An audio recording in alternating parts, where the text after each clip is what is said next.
God bless everybody. Today is 2nd Chronicles 23, Tuesday, May 11th, 2021. Yesterday we read 2nd Chronicles 22 and it talked about Ahaziah, king of Judah.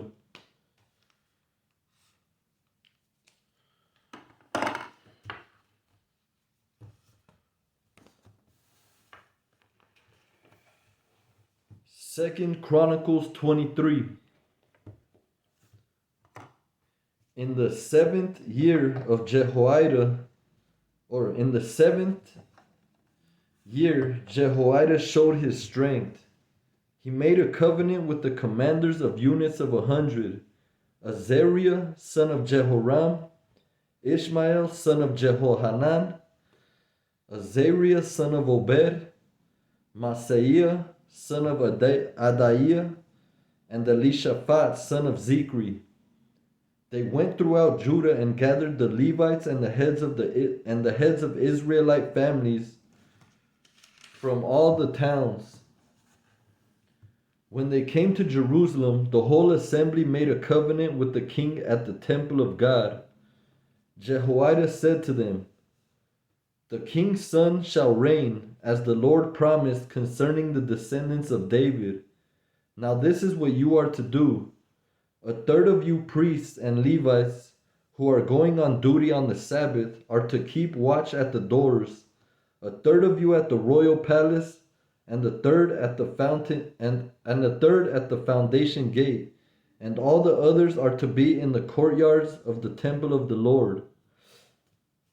No one is to enter the temple of the Lord except the priests and Levites on duty.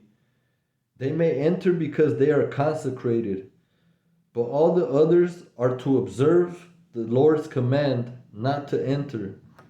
Alright, under my likes I highlighted, observe the Lord's command. The Levites are to station themselves around the king, each with weapon in hand. Anyone who enters the temple is to be put to death. Stay close to the king wherever he goes. The Levites and all the men of Judah did just as Jehoiada the priest ordered.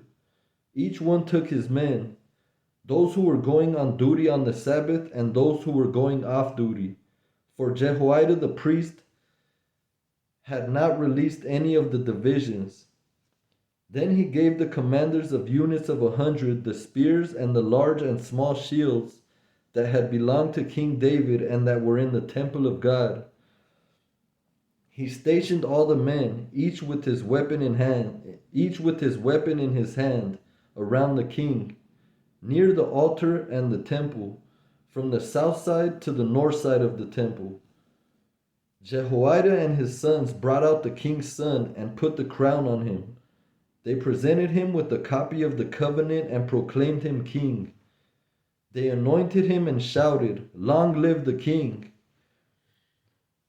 When Athaliah heard the noise of the people running and cheering the king, she went to them at the temple of the Lord.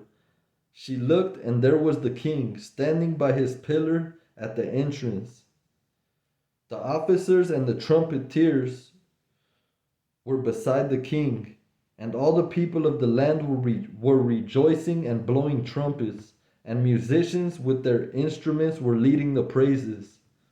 Then Athaliah tore her robes and shouted, "Treason! Treason!" Jehoiada the priest sent out the commanders of units of 100, who were in charge of the troops, and said to them, "Bring her out between the ranks, and put to the sword anyone who follows her." For the priest had said, "Do not put her to death at the temple of the Lord." So they seized her as she reached the entrance of the horse gate on the palace grounds, and there they put her to death. Jehoiada then made a covenant that he, the people, and the king would be the Lord's people. Alright, under my likes I highlighted, be the Lord's people. All the people went to the temple of Baal and tore it down. They smashed the altars and idols and killed Matan the priest of Baal in front of the altars. Then Jehoiada placed the oversight of the temple of the Lord in the hands of the Levitical priests, to whom David had made assignments in the temple, to present the burnt offerings of the Lord as written in the law of Moses, with rejoicing and singing, as David had ordered. He also stationed gatekeepers at the gates of the Lord's temple, so that no one who was in any way unclean might enter. He took with him the commanders of hundreds, the nobles, the rulers of the people, and all the people of the land, and brought the king down from the temple of the Lord. They went into the palace through the upper gate and seated the king on the royal throne. All the people of the land rejoiced, and the city was calm, because Athaliah had been slain with the sword.